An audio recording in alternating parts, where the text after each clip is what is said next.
ja vám nedám ten istý test, ja tam dám úplne niečo iné. Ani jedna otázka nebude rovnaká. Tak som z mojich materiálov zobral čarovnú centrofixku a vyškrkal som odtiaľ všetky veci, ktoré boli na tej starej písomke, aby som vedel, čo sa mám učiť, veď vyučovacia metóda.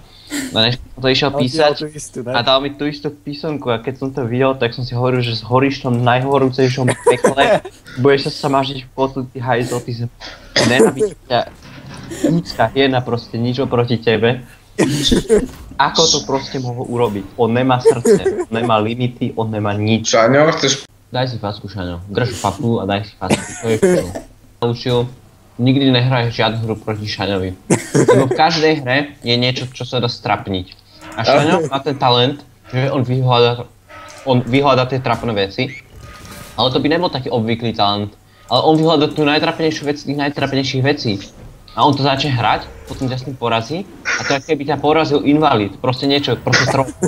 Teba porazí niekto, kto úplne trapne trolí, lebo to hrá úplne trapne. A potom, tá hra sa mi tak znechutí, že mám chuť ju vypnúť. A ja tu serem, bože, popravte ho niekto.